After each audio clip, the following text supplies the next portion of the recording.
Evaluation and management. The first section of CPT is titled Evaluation and Management and is commonly referred to as the E&M section. The patient is first evaluated by a physician, nurse practitioner, physician assistant, or in some cases a nurse. After the evaluation is completed, a management plan is implemented and recorded in the patient's medical record. The evaluation of the patient, along with the management plan, are considered billable services, and the CPT codes are used to delineate the type of service given to the patient, thus determining the revenue amount generated by the service provided.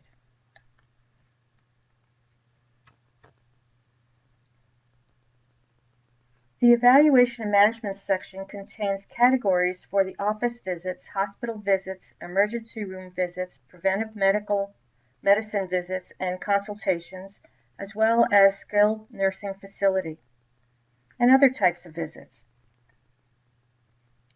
To become familiar with the various categories within the Evaluation and Management section, please refer to Table 3.1 in your work text.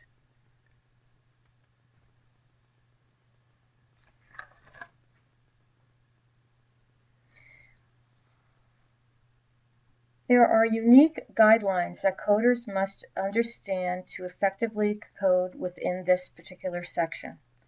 The guidelines for the Evaluation and Management section are located in the CPT book at the beginning of the section.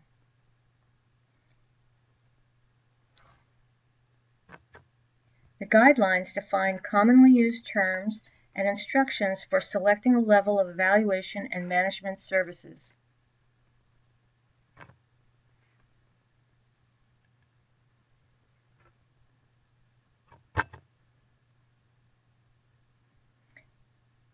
Three major questions must be asked when you are identifying an evaluation management code. Is the patient a new or established patient? Where is the service provided? And what is the degree of service rendered?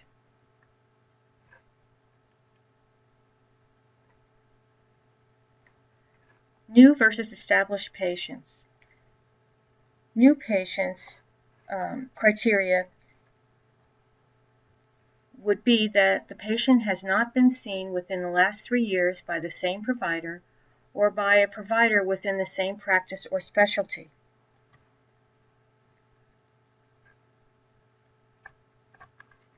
An established patient is when a patient has been seen within the last 3 years by the same provider or by a provider within the same practice or specialty.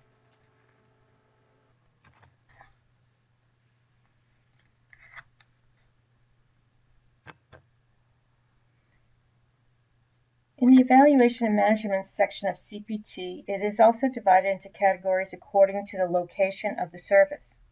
Therefore, in order to select a code, the coder must know where the service was provided. Here we have noted some codes referring to the place of service. POS 12 is home. POS 11 would be office. When services are billed on professional claims, the claim form requires a place of service code. Coders need to understand the concept of place of service codes, so we will note here because it is a correlation between the evaluation management codes and the place of service codes. The place of service code is a different code from the evaluation and management codes.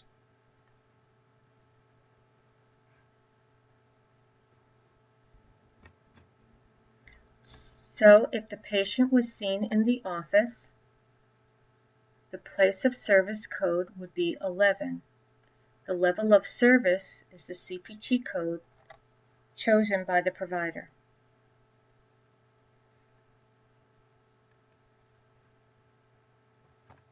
Once again, there's a specific criteria needed to be followed for the proper code selection. And we have to remember that there are new patient codes versus established patient codes. Documentation is a driving factor in the code selection. There are 1995 guidelines in documentation guidelines, which were revised in 1997. These documentation guidelines are for the evaluation and management services.